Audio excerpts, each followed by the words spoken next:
What's up, everyone? This is David Greenspan, and you are listening to Season 3 of the Mindshare Podcast, a proud member of the Industry Syndicate Media Network. Additional podcasts are available at mindshare101.com and on all the major podcast platforms. This week's episode is sponsored by Kits Keep in Touch Systems and the Buzz Conference. Make sure you connect with the Buzz Conference by visiting their website, www.thebuzzconference.com, and by following them on Instagram at The Buzz Conference to keep tabs on all the awesome events they host, including their next event called the Buzz Fall Connect, coming up on September 29th. Kits is also with us, and Kits offers a fully loaded cross-channel marketing suite for the real estate industry, including tools such as newsletters, CRM, websites, landing pages, action plans, social media content, flyers, and so much more, all in place to help you manage your business, generate more leads, and drive more referrals. And of course, we are there to help you build that mindshare and drive even more sales. So you can learn more on my site, mindshare101.com, by clicking on marketing. And as you know, we are on a push to get to 100 reviews on iTunes. And so I'd like to ask you, if you haven't yet, please take 2 minutes, go to iTunes, rate the show, leave a review. It really is that easy. And let me say thank you in advance. Today's episode is number 147. She is the principal lawyer of Vantage Law. She holds an Honours Juris Doctor degree from Bond University, located in the Gold Coast, Australia. She obtained her Bachelor of Arts from Wilfrid Laurier University, graduating in 2010 with a major in political science. Her experience includes sitting on the board of directors for a mortgage investment corporation for over 2 years. She also acted as the executive editor of magazine publication focused on issues related to mortgage brokers and agents and the private lending sphere. She is a lawyer in good standing with the Law Society of Ontario. This week on the show, I am joined by principal lawyer at Vantage Law, Alessandra B. Ocampo. Alessandra, welcome to the Mindshare Podcast. Hi, David. Thank you so much for having me. Oh, it's an absolute pleasure. It's interesting because I know you've taken part in the podcast many a times, and we thank you very much as a sponsor. But this is the first time we get to have you on the show, and I'm excited for it because we got a pretty deep topic here today, so it's going to be a good conversation. But to get us started, tell us who, beyond the bio I just read out, who are you, and what is your primary focus on on the everyday? Yeah, so I am, like you said, Alessandra. I'm the principal lawyer of Vantage Law. We're located in Vaughan. However, we do service pretty much all of Ontario. We obviously, COVID has changed the landscape and how we close deals. So because of the virtual signings, that's what allows us to now close deals all over Ontario. We have a very strong focus on hospitality. So that's really what makes us different than any other law firm. We treat our clients like clients, not just files. And we really enjoy being part of such a huge milestone for them. Being a part of the buying team. I know that obviously for us, we're closing multiple deals a day. So a purchase or a sale isn't a huge deal, but when we're speaking to our clients, it is the most exciting thing that we've ever dealt with. And we like to share in that excitement with them. So we like to prepare them for the process as much as we possibly can and just not forget that they are humans. You know, I like that. I like that for like so much of what you just said there. First of all, that last point, not forget that they are humans. Yeah. There's been this term in this industry of the past 5-10 years that has become, lead generation. I got new leads. And I keep trying to say to people, look, we are not leads. We are people, and we have a family, and we have a house, and we've got, all this stuff, and not just a house, but a home. Treat us like people, not like exactly. Right. And also, it's just there's so much going into the transaction. I had a client this week. She's just a little more anxious than the average client. Yep. Her closing isn't until the end of the month. However, we met, we discussed her deal, we answered all her questions, and we're all set well in advance, which usually, it is a little bit closer, but that's what she needed. So we didn't forget that, there's a human being behind this transaction, and that's what she needs in this situation. That was the second part I was going to bring up there was one of the things we and I definitely try to really share with the industry itself, but as a real estate agent, the big, the whole play here is not just to, again, buy and sell, but it's to help people buy and sell. And part of that becomes, pulling the strings like the puppet master on all the moving parts. Yeah. And oftentimes, we've heard this term, team, real estate team. Do you have a team? And some people say, no, I'm not part of a team. I'm an individual. Mm-hmm. But the reality is you probably still have a team. You probably still have a mortgage broker and a home inspector and a lawyer and the different people that you deal with to help you facilitate this transaction. Mm-hmm. And when I look at it, I think it's the agent's job to really make sure that the client is having the best experience possible, because that's what people are going to remember. Yeah. And, just looking at kind of the way things work, but typically speaking, the mortgage broker is going to go, look, I'm here to deal with the money aspect for you. That's it. Go talk to your agent. And, the inspector is going to say, well, I did the inspection. Go talk to your agent. And the lawyer is going to say, well, if you got questions, go talk to the agent. Yeah. So, and now what I want to say to that is the fact that you said that customer service is so important and treating people like people. To me, that helps the agent make the experience that much better. And so it's important. And I mean, the learning moment for our audience right now tuning into this is you really want to find, Alessandra, somebody like Alessandra and her team that are going to come and say, look, we're going to make this an amazing experience. We're going to be an extension of what you're trying to bring to the table. Exactly. And look, that's where referrals come from. So I love what you said there. And I want to just emphasize that for everybody. And that just is pretty much the basis of every buying team or selling team that we've been a part of, where realtors, most of them, I hope, are hoping and intending to have a client as a lifelong client, right? So a client that will stay with them with their future purchases, referred to their family and friends.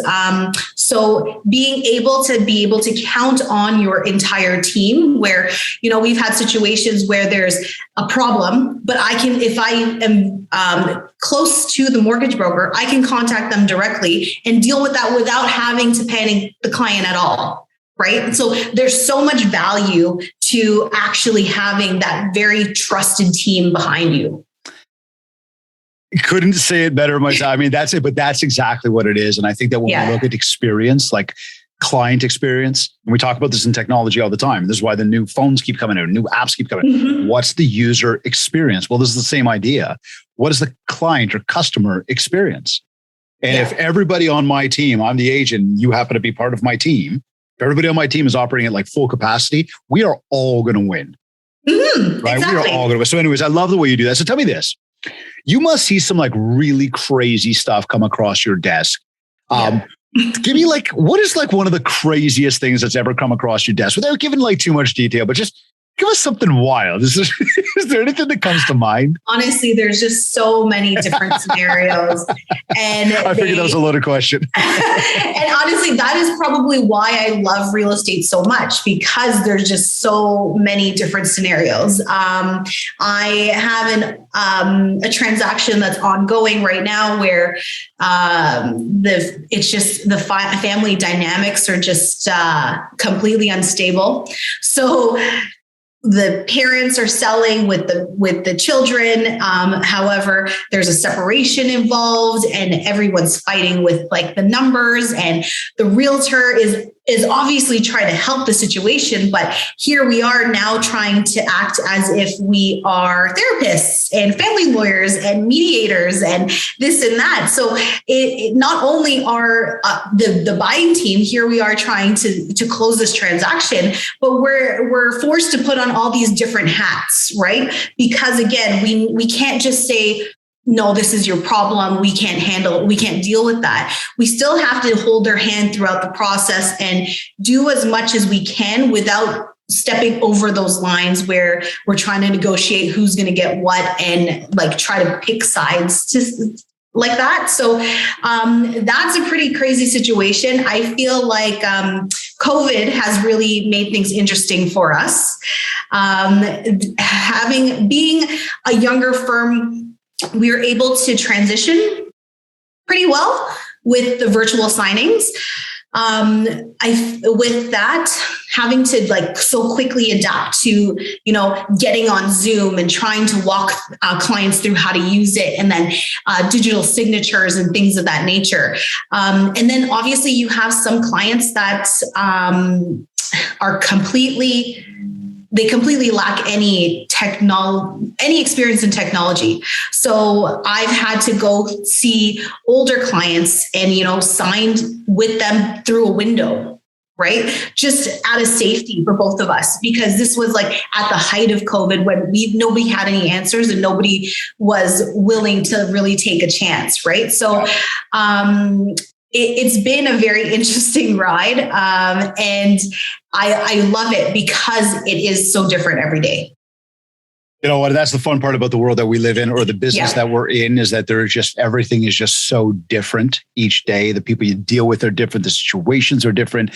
And it's funny because I know, again, you having taken part as a sponsor for this show so many times, that there's business in a hospitable manner. I know that. And mobile service within, I think, a 2-hour radius or something. Yes, that's right. And again, that is awesome. Like the fact that, and I just take myself back to scenarios before where like, I have to get in the car and drive down to the lawyer, and it just takes time. And the fact that there's that extra level of service, again, that is just stepping up and also, the actual experience. One thing we've really found with the mobile service is that clients just are more comfortable in their own home. Right. So it takes a little bit of pressure off of their shoulders, because they don't want to have that, I'm going to my lawyer's office. Like, it's so serious and it's going to be, I don't even know what the situation is going to be like. But when you're entering into their home, they're a lot more welcoming. They always say, they always apologize for the mess in their home, although most of the time it's not. We meet their animals. Sometimes we get a tour. Sometimes we have some snacks ready for us. So it always just, it takes a lot of pressure off of the client. So again, going back to the whole client service, just making the whole process as easy as possible for them. I love it. I think it's massive. Good on you for that. Yeah.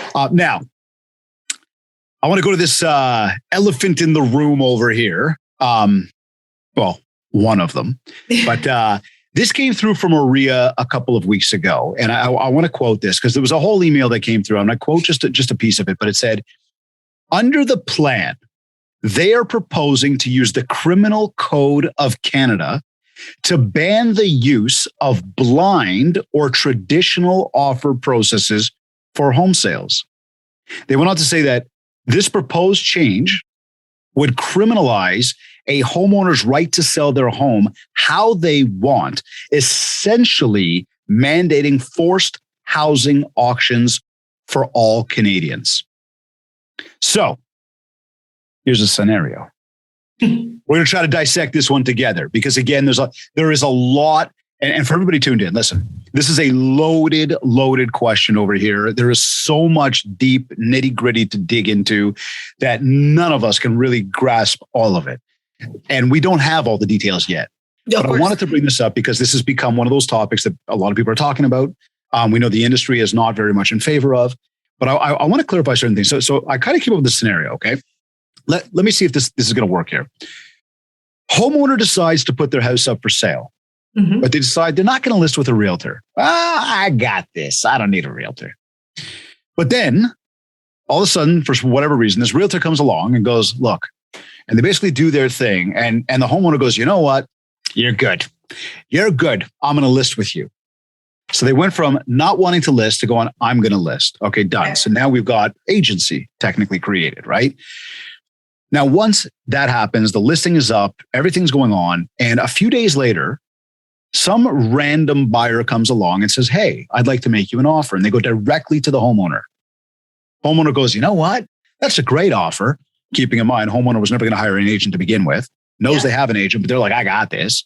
So they go and they accept the offer without consulting with their agent. So essentially, although the agent has the listing, they've been really kept in the dark about everything. Okay. So they go ahead and they accept the offer. They do the deal, no agent involved. House is sold. And then homeowner goes to the agent and says, hey, by the way, I sold my house. I know you weren't involved in it, but here's what I'm going to do. I'm going to pay you commission anyways. And there's the little caveat. Okay. I'm going to pay you the commission anyways. And now all of a sudden, house is getting sold. Agent got paid commission, even though they really had nothing to do with it. Mm-hmm. But all of a sudden there's about like a whole bunch of other agents and potentially buyers that go, what just happened? And they get pissed off. Now, looking at that, they get upset. They decide to sue. And they go, no, this is wrong. This didn't go proper.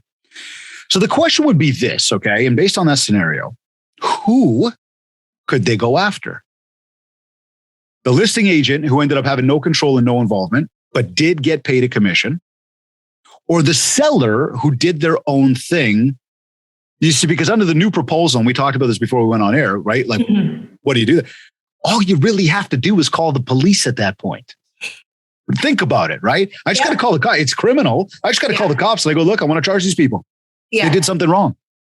So the question, I guess, there is, who gets charged? Who's the actual guilty party? And again, I'll preface or I'll sort of back end that with saying, do we have any position on this yet? So that question would be a no. Okay. We don't have a position on that yet. Fair enough. And it would be, first of all, I, as a lawyer, would say what was signed and what was agreed upon, what was actually in writing. Because, so let's say that listing agent who wasn't involved but is still being paid, what type of engagement letter did they get into where to actually specify that he was involved in this transaction? So it could be a goodwill gesture that, the sellers gave. It could have been a gift. It could have been a friend that, was a realtor as well. And they just decided, I'm sorry, you spent some time on, taking a look at my property and giving me some insight. So I feel like you should be compensated maybe as simply a consultant rather than a listing agent. So going back to what was actually agreed upon and what was in writing would be the most important, as from the lawyer standpoint. And then from there, we would take a look at who's suing them and on what basis. So really, on what basis are they suing the sellers that the property was sold at a higher amount, lesser amount, the fact that their offers maybe were never considered. So all of those things would have to be taken into consideration, because you can't just sue someone just to sue someone, right? You need an actual cause of action here. Well, and this is the thing about this whole new proposal is that what ends up happening now is that, and again, in this scenario, there's agency in place. So they are the listing agent. It's I said a consultant or friend, they're the listing agent. But under the new proposal, what it says is that's all going to be public information. Well, I, the homeowner, went out and did this on my own accord. I didn't even talk to my agent. I didn't talk to anybody. I talked to like you, the person who wanted to buy. Yeah. We did the deal, but it wasn't a public auction. Therefore, it's what's the basis of going after and charging me? It would be the fact that I didn't go public with it. Yeah. Right. So that is up in the air because, like you mentioned earlier, the policing of it and criminalization of it, I feel like, how are the police really going to get involved? How educated or knowledgeable are they in real estate to actually understand what is happening and what's making it criminal and what's not, and getting all the laws in place? Essentially, what they're proposing is to change everything we know and everything we do. And, it could just be one of those things that may be in place, but is never really enforced. This is the thing is that, and my belief here is what we're trying to do right now is we need to, as an industry, we need to step up. We need to protect the industry. We need to protect the roles that people play, because really, when you look at the scenario and you look at the proposal, and again, this is how I dissect this whole thing, is that, police will come and the big question is, who do they charge? They charge me, the homeowner who sold my house, or they charge the listing agent, because the listing agent technically is the professional involved in this whole thing, but still they had nothing to do with it to some extent. Exactly. So there's a bigger question around, like, who does it impact? And how would you even prove that the listing agent was fully aware of all of those offers? They got paid a commission, right? But this is the thing, and that's exactly it. Exactly, but being paid a commission versus actual knowledge of what the process was like is a different story. This is where I believe there's still a lot of gray area to learn about this. Yes. I naturally, it's still a proposal. But I do believe that as a real estate industry, I think that everybody needs to come together collectively and stand up against this. And I think that there's a couple people, a couple groups involved. One, there's the realtors. Two, there's the realtors, lobbying to their boards and associations to make a stance on this, the same way OREA and TREB have come out and done. I think everybody needs to stand up and say something. And I also believe that as an industry, we got to get the word out to the homeowners and let the homeowners know what's going on so homeowners can better understand as well how this does not work to their benefit. Mm-hmm. Right. And look, there's always going to be mixed opinions on things like this. But this is certainly one of those big ones when you say, hey, we could criminally charge you criminally for selling your house the way you want to. Here's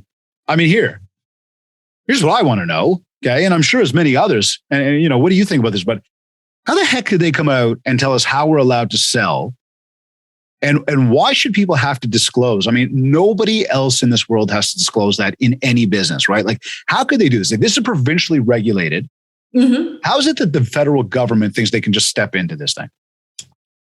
I don't know. They just think that I really don't know. Yeah, they just propose these things, think it's a great idea, and to the benefit of, I think they're just trying to save the housing market in their eyes, right? So, and also it's the government who may not be having real experience in being a realtor and what it's like on the ground and how it would affect all of us. So yes, having the industry as a whole take a stance and share our opinions is obviously to the benefit of all of us. That's what it comes down to. I think everybody needs to stand up and start to speak up about it. But I would say that there's a lot of topics out there these days that people need to stand up and speak up about. So let's go into a more general sense now, okay? Yeah. More generally, what is the most common issue that you see coming across your desk with people? The most basic would be the expectation to close first thing in the morning. Tell me more. So to be able to get into your new home at 8 a.m. What? Okay. On the day of closing. I'm going to play it. What's wrong with that? I'm excited. It doesn't happen. Okay. I know you're excited, but I'm sorry, it's not going to happen. First of all, we can't register anything until I believe it's 8:30. And there's just so many different functions that are happening on the day of closing. We are engaging with the other side, making sure that, of course, you're getting exactly what you've agreed upon through the APS. There's a transfer of funds involved. So attending the bank or a wire transfer. And then we actually have to register the transfer into the new owner's names. So with all of the moving parts, I would love to close every transaction first thing in the morning. However, it's just not plausible. It's just that's one of the key things that I tell my clients when I have that introductory call, to remind them that we're going to try our best to get you in as soon as possible. However, it's not going to be that early. Okay. And now, is there a certain time of day that is it expect to do this at 6 p.m. or could this happen at 12 p.m.? No. So we usually say between 1 and 3 p.m. Okay. So for example, today we had, I think 3 closings, and they all happen before 11. So that's like the absolute earliest. But we also, if you're hiring movers and whatnot, you don't want to be overpaying them either, right? So just trying to help with your finances as well.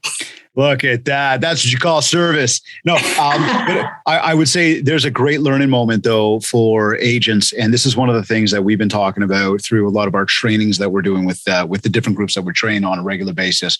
And we did this yesterday with one group, and we talked about communication. We talked about education and, educating the different parties involved. And I think that this is a big one for everybody to take away, is that closing is not going to happen first thing in the morning. So part of the communication, the education you give to your clients is, look, here are the expectations you should have. Yes. And maybe here are the ones you should not have. Yeah. And this just comes back to that overall client experience. Yeah. And it's just such a basic thing, right? So if they're just prepared with that little tidbit, it's just not going to close first thing in the morning. They are well prepared for the day. And they'll sleep in a little bit maybe because they're not anxious to get to that. Yeah, well, but it's all those little things. Because I mean, again, I can just picture it. It's like you think, yeah, I'm getting my keys first thing in the morning. Did they call yet? Did they call yet? Did they call yet? Yeah. And it hasn't happened. You laid away all night last night because you were all excited to get into your new house. And now the disappointment's starting to set in. Exactly. Preparation is key. I love that. It is. Yeah. Okay. So tell me this then. Comes to a listing. Mm-hmm. What should the listing agents, sort of stop saying? And it could be one of like, expect to get your keys at 8 o'clock in the morning. But from a legal standpoint, what do you just want to stop seeing? Is there something out there that comes to mind where it's like agents, like you've got to stop doing this with your listings? I don't know if there's something I would say they should stop, but I think there's something that they should be more thorough with. Okay. Tell us, please. Yeah. So I think that especially with listings, it's the rental units in the property. So I've had many scenarios where the listings didn't properly include the rental units in the property. So if it's an AC unit, hot water tank, a water heater, whatever it is, if it's not properly documented on the agreement of purchase and sale, by being completely thorough with your client when you're preparing or responding to an offer, then at the end of the day, if it's not there, your client has to pay for that. And in some instances, that could be up to like $30,000. And they're obviously not going to be happy with that. No. So that would be my biggest recommendation, to ensure that your clients have a positive experience, as well as, you're ensuring that they're not spending any money for something that's going to be left with a property they've sold. Is just being thorough, asking to see the actual bill, to see what it is, so that we can properly document that on the offer. And then making sure that the lawyer, again, going back to your buying or selling team, with my realtor referral partners, I'm always happy to take a look or answer any questions prior to. So of course, those documents with respect to any rentals might be foreign to a realtor. So we deal with it on a regular basis. So we're more than happy to, have a conversation, or even pick up the phone and call, if it's Reliance, Enbridge, whoever it is, give them a call and ask them, what is a rental? What has to stay here? Interesting. Okay, cool. So the rental units in the property to be more thorough about that, because some of the issues we're seeing come across. And so I was going to ask you about that. Like I was going to ask you about the APS and say, I guess from a buying side, and then I was going to ask you the same thing from a selling side, what should everybody be paying a lot more attention to? That seems to be right at the top of your list. Is there anything else that comes up on a regular that you're going like, hey, if you represent the buyer, on an APS, here's what I want you to look at? I think it's also just making sure they understand that if they do waive an inspection, what that actually means. Oh, I like this. Tell me more. Yeah. Yes. I get it, but explain to us. Yes. We've got go for it. Because I feel like most realtors angle the waiving of the inspection as, you want this property, this is just what you have to do. Right? If you want it, you have to do this. However, when it comes to post-closing issues, with us, most of the time it's really hard to get any sort of compensation after there's been an exchange of keys, an exchange of funds. And at that point in time, they're just going to simply blame the new owner. Oh, well, when we left, it was exactly how it was when you first put the offer in. So whatever issues are at hand now, you probably did it. So it's like a he said, she said. And then the clients, come to us and they're just like, well, this wasn't working, that wasn't working. And it's very hard for us to we've never been to the property. We've never seen it. We don't know what state it was in before. We don't know what the actual problem is, because I'm not also an electrician. So having that understanding that you are going in and waiving an inspection means that you're essentially taking the property as is. Right. So like, for example, I have a deal right now where so my client is the seller, and the garage was converted to a master bedroom. Yes. It actually looks pretty good. A closet, maybe like a workout room, a master bedroom. Yes. And I visited the property. It actually looks pretty good. That is crazy. It is. It looks pretty good. Did it look? Yeah, look good. Does the garage door open in the driveways? It doesn't. Cars? No. That's a closet. It's like a wall closet unit. Oh my God. Yeah. Imagine being the buyers who go to check out that property and be like, let's check out the garage. Oh. No, so now they're claiming that they never had access to the garage and they never noticed that it was a converted master bedroom. The buyer. Yes. Oh my. And they submitted the offer. And it's firm. Oh my. Closing is next week. And now they're requesting from us permits to show that this was properly converted into a master bedroom. Oh, this is juicy. Okay. So what do you, this is crazy. What do you do in this situation then? Because like you said, in this situation, so we actually, this requisition letter only came to us this morning. So we're dealing with it right now. So what is happening now is that we're getting in touch with the city to see whether or not any permits were actually applied for and approved. So that's the first angle. The second is they said if there are no permits, then they want it converted back into a garage. Oh my. So I don't know. I'm assuming the extent of the garage, there's probably heat, right? I think so, yeah. Yeah. If it's a master bedroom. So we're taking it one step at a time, starting with the permits to see if they exist. And then from there, if necessary, the client already is aware that they may just have to, take it down, demo it, essentially. Wow. Yeah. Wow. So this is the buyer you're there for, right? Yes. They went in firm, deals closing next week. They have just learned that the garage is actually a bedroom. And now they're going, whoa, we didn't realize that. We want to, what do we do? And so the first step here is let's figure out if they had permits to do this thing. Exactly. And then the realtors are saying that they did in fact see it. So again, back to a he said, she said, where they're saying the realtors, they 100% went in, they saw that it was made up that way. They tried to open the garage, but obviously it's not operational. So now they're just bluffing. So it's just all different scenarios that we're always dealing with. Yeah, seriously. And again, that's, there's a big one for the APS when we talk about what should people be paying a lot more attention to. Exactly. And I guess the fact that you brought up as well, waiving an inspection, there's a big one of, the inspector would go in and not necessarily go, the garage is a bedroom. The inspector's probably going to look at shingles and windows and HVAC and all that stuff. Much the same, though, from a buyer perspective, if you don't do your due diligence. And I think that that's one of the big learning moments as well for anybody walking through buyers who are thinking they're going to make an offer. Oftentimes, there's not that opportunity to go back for the second visit.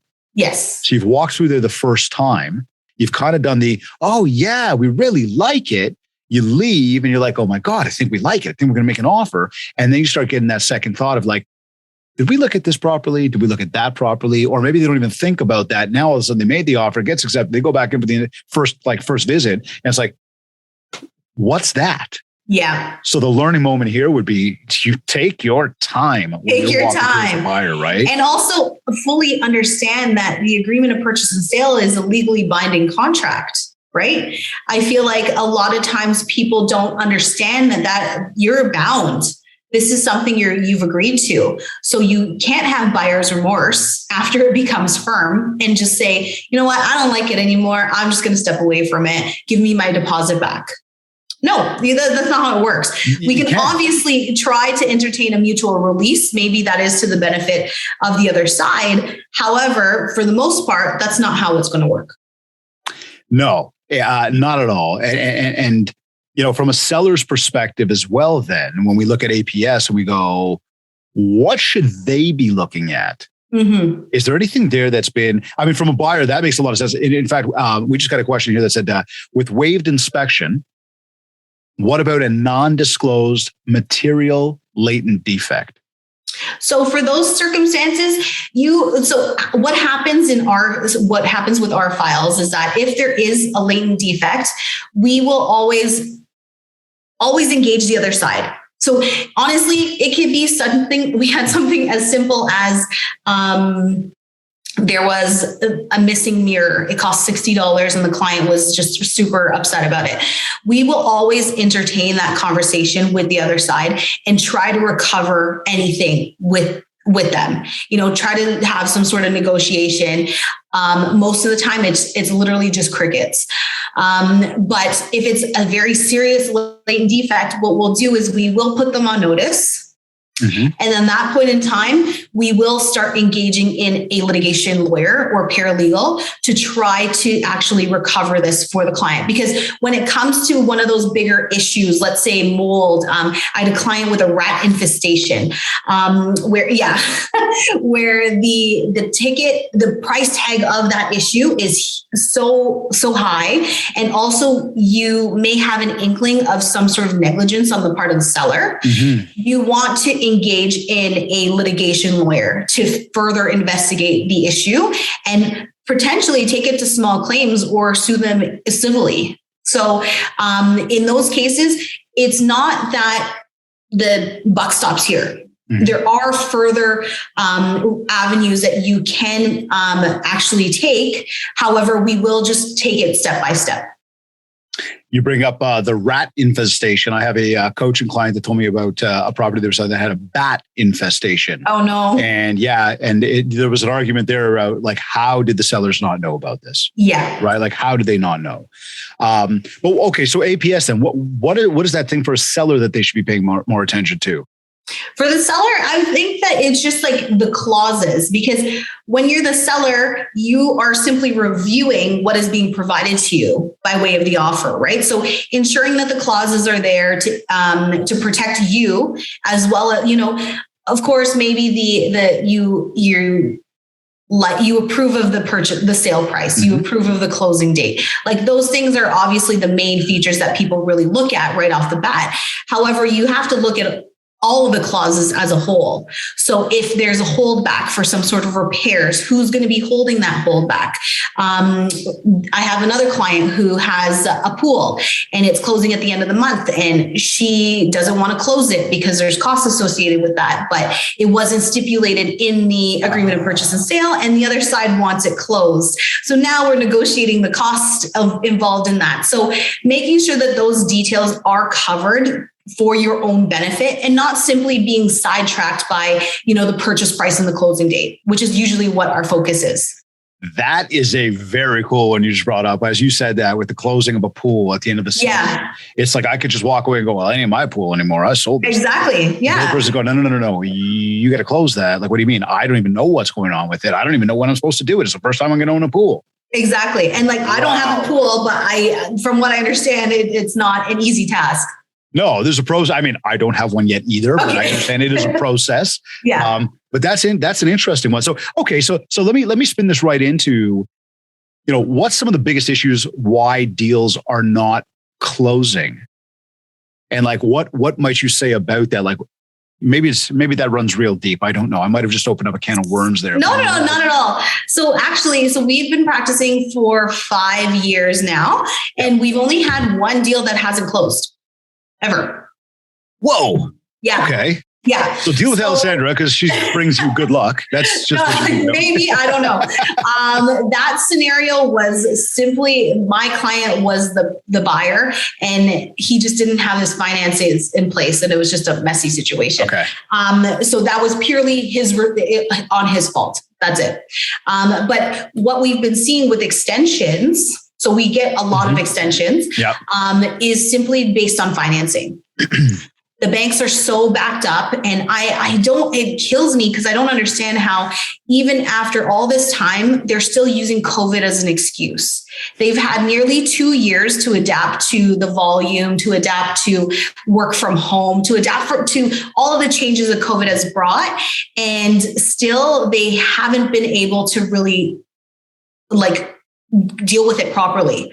So right now we have, I think maybe about 6 or 7 extensions because of financing. And that's the only issue, financing, because the banks need more time to prepare the mortgage instructions. Okay. And I mean, logical for sure in terms of financing, not being able to close a deal. Now that would bring me then back to this sort of multiple offer thing that's going on where you raised, waiving the inspection. We have seen people waive like everything. Waive financing, waive this, waive that, and literally just go in firm. First of all, and this is kind of like a double prong question here, but what's your first piece of advice on that? And here I am, like buyer, I'm all excited. I just found this amazing property. We know it's going to multiple offers. We know that it's probably going to go for over asking because it's the world we're living in at the moment. And here I am going like the only way, and maybe my realtor, it's not that they're directing me to take this avenue, but they're educating me on what's going on and the reality of the market. That's right. And we know that the reality of the market has said you need to go in firm and you need to at least go for asking or over asking if you want any hope in hell of getting this house. What say you about that to begin with? And not about, again, the stance the agent's taking. It's just it's a byproduct of the market right now. Yeah. What's your advice to maybe the buyer? So my advice would be to be as prepared as possible. So again, going back to your buying team, making sure that you do have that pre-approval so that you're not scrambling at the end of it, trying to find financing or being forced into private financing because that's very expensive. I also think that with your buying team, having a trusted lawyer on board with you as well. So we find ourselves reviewing a lot of status certificates preemptively so that the clients do know in advance that this status certificate is good. The property is to whatever specifications that we need. And, there's no issues with respect to maybe like high-tech or deficiencies in the reserve fund where you wouldn't be able to get financing. So having that buying team on your side obviously is to your benefit because you could go in prepared. The inspection is a little bit more difficult because I've heard of realtors going in with their clients as well as with an inspector to take a look at the property when they first view it. I don't know how thorough you could really be if you're not really there to do a real inspection. However, it is really up to you if you're willing to take that chance, because like I've had clients purchase a brand new property and then have so many issues after where we had to deal with them. But even if they had an inspection, then obviously we would have been able to deal with that properly from the get-go. But with those features that we can control, such as status certificate and financing, definitely just be prepared going into it. Yeah. And I think from a financial perspective, I think what's been really difficult is that in order to get the pre-app, you need to have an agreement of purchase and sale. It's what a lot of them are saying. And it's like, well, how do I go submit an agreement of purchase and sale if I didn't get pre-approved? And something there makes zero sense to me. And I've spoken to many people about that. It makes zero sense. How are you supposed to go in an offer on a property if you don't know what you're qualified to buy? Yeah. And the bank or the finance, like the institution is not going to provide you that until they see the APS. Mm-hmm. It's very confusing. Yeah. I'm not entirely sure. But the bigger question I got, which is not really an answer that you've got, it's just I've put this out there and maybe, you're seeing a bit of it or much of it, but I'm still trying to figure out where all these people are getting all this money from. I mean, when you see a house that's listed at $1 million and somebody's spending 1.5 to buy it because they just wanted to get into that, they wanted the house that badly. Yeah. Like you were qualified for $1 million. Where did you get the extra $500,000? And I get it. Some people have it. Yes, of course. Parents. Okay, fine. Generational wealth, maybe. Mm-hmm. Possibly. So what we're seeing a trend of is that parents are always on title for qualification purposes. Always on title. Yes. So they're not necessarily, so they're not necessarily fronting the money, right, but they're helping the mortgage approval process by having those additional people on title so that they can be approved for the mortgage at a higher amount. Is there any extra cost to that? No, there's no extra cost, but the considerations you need to think about there is the land transfer tax once you remove them. You're going to have to pay that. Yes. Right. So any increase of the ownership of the property that you take on, you will have to pay land transfer tax on that. Unless, of course, it's gifted or, other circumstances arise. So I'm going to buy a property that is a lot of money. And I determine that I'm not going to get all the financing I require. So I go to mom and dad and I say, hey, will you join me on title, put this offer in with me, all three of us, or even four of us, including my spouse, the four of us are going to go in. Now what's going to happen is if it gets accepted for the fact that I've got this ability, they're going to look, the bank, let's say, is going to look at my parents. They're going to look at me and they're going to look at my wife and go, you know what, between the four of them, they can afford this thing. Yeah. But now that also goes against my parents, right? Yeah, exactly. Right. So they'll also take a look at whether or not they own other property. So a lot of these parents may have a mortgage-free property, which makes them more appealing to the bank. Exactly. So, or we see situations where clients sometimes have to get two mortgages, right, when they buy a property. Right. Yeah. So, and that's like, that's really a get first and a second. Exactly. And the second is going to come at a higher rate anyways. Much higher. Wow. So again, so people are getting creative with financing, and I mean, that's just as assumed for sure. But I still believe that everybody's going well above their means. And I just look, there's no short-term fix for what's going on with this so-called housing crisis we've got. One thing that people have proposed is that the rates go up a little bit and that'll sort of curb and slow it down. But we also know that could have like a tremor effect on many households. And with everything else going on these days, they're not even looking to go down that road yet. So yeah, it's a crazy one, but I get fearful, not for myself, but for those people that have gone way above their means. Yeah. It's almost scary to think that could catch up and bite them in the butt at some point. Because most of them are also on variable rates. Right. And this is where we're going to see the market. This is where we could see the market take its adjustment.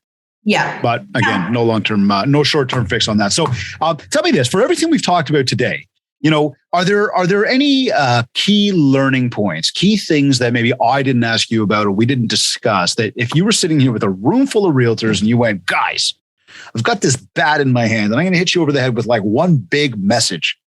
Is there anything in particular that you'd want to tell people or something that we haven't covered off yet? Maybe that's like just this. There's one other thing. Please. Just one. Okay. So we are a huge fan of bridge loans. Okay.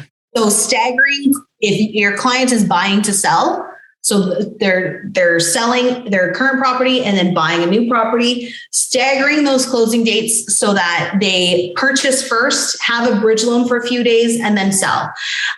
We run into so many scenarios where it may not close, both transactions may not close, but let's say the sale closes and the purchase doesn't.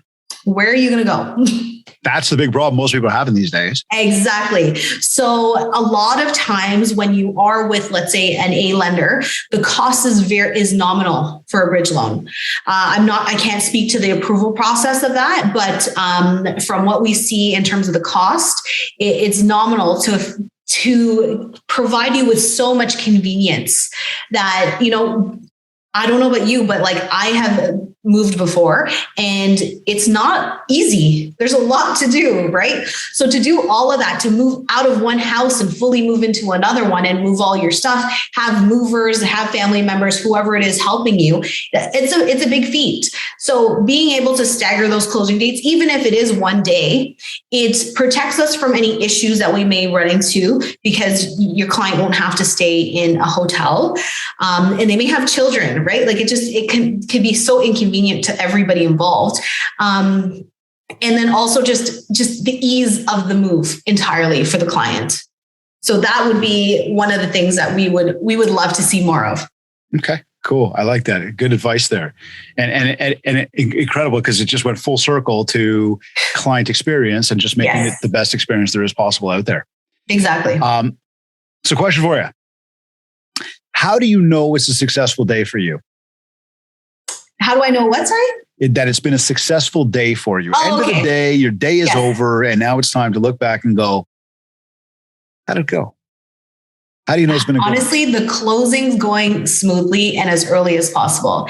Being able to tell the client, like we almost like a fight at the office as to who's going to tell the client, like congratulate them on, closing the deal, because it's such a great relief for everybody involved, right? And excitement. So being able to actually have those conversations with the client, telling them congratulations. I know it's been a rough ride for whatever reason, but you made it. And it's yours, and you're a first-time home buyer, and you're starting your new life. So that's a successful day for us. I like that, and that again comes back to customer experience. It comes back to putting a smile on somebody else's face. That's awesome, and it has nothing to do with. And I bring this question up on every show, and my regular listeners who I love dearly, who I don't know many of you, but I thank you for being here. It is a question that we ask on every show, and there's not a single person yet that comes out and says, "Well, I made a lot of money." Yeah, no. And I think that, right. But that's a powerfully genuine response. Last words or tips, some last words or tips that you can share with our audience today, just to leave them with something to think about, something that maybe you want them to action. For us, it's always about mindset. It's about how they can build mind share. In this case, I'd say that part of that mind share build and that mindset is understanding some of the things that, or a lot of the things, or everything you shared with us today, that they can then kind of, share back with their client base. So what would you leave everybody with in sort of a parting thought? So I would say to always just educate your client. Try to be as upfront about what's going to happen as possible. And really, there is so much value to having a buying team behind you, whether it's me as your lawyer, someone specific as your mortgage broker, whoever it is. It just really helps the process, where we have saved so many situations and so much panic that would be completely unnecessary if we didn't know all the parties involved, because you would be forced to go to the client first, right? If you're unaware of who else is involved. So having that buying team is just so important to the overall experience of the client, because really at the end of the day, each one of us, be it the realtor, the inspector, the mortgage agent, and the lawyer, we're all trying to build lifelong clients. It's not just about this singular transaction that we have at hand. It's about a lasting impression. Love it. And that is exactly a wonderful way to finish this off, because it's exactly what it's about. It's always about that lasting impression. And you've certainly made a positive one today. So I thank you, Alessandra. Where can people find you? We're really active on Instagram. So at Vantage Law _ VantageLaw.ca. And then my contact details is pretty much everywhere. You can find it anywhere. Yeah, she's definitely easy to find. Yeah. Definitely. I encourage everybody, make sure you connect with Alessandra on Instagram, connect with Vantage Law on Instagram. Definitely reach out. You've heard some amazing stuff today. And I know from, the stuff that I hear from others who deal with you guys and the experiences, you guys are all about that experience, which has been, again, a trending topic of our conversation today. I think it's of the utmost importance. So I thank you for making the time. I thank you for the support for the Mindshare podcast, and for joining us today. It was some amazing conversation. Thank you so much, David. It was great. You're either listening to this on iTunes, iHeartRadio, Google Podcasts, Stitcher, or Spotify. Or maybe you went to my website, mindshare101.com. And while you're on my site, make sure to download your free copy of the Ultimate Marketing Bundle for Realtors. This is a 31-page ebook packed with a ton of tips and tricks for you. Plus, there's a ready-to-go 90-day social media content calendar to help you build more mindshare so that you can get more market share. And if you want to talk about personalized one-to-one coaching to help you get to your next level, just get in touch with me. We'll set up a free consultation call to learn more about what you're looking to achieve and, how I will help you do just that. Also, don't forget that our Push to 100 is on, so be sure to please go to iTunes, subscribe to the show, rate us, and leave a review. And if you haven't yet, connect with me on Facebook at Mindshare101 and on Instagram at David Greenspan101. I want to once again thank Virginia Munden and the Buzz Conference for sponsoring today's episode. Make sure you connect with the Buzz Conference by visiting their site, www.thebuzzconference.com, and by following them on Instagram at the Buzz Conference. And be sure to get your tickets for their Fall Buzz Connect on September 29th. I also want to thank Kids Keep in Touch Systems for sponsoring today's episode. If you haven't checked out our powerful marketing suite, just go to my site, mindshare101.com, and click on marketing. This has been another episode of the Mindshare Podcast. Thank you for tuning in.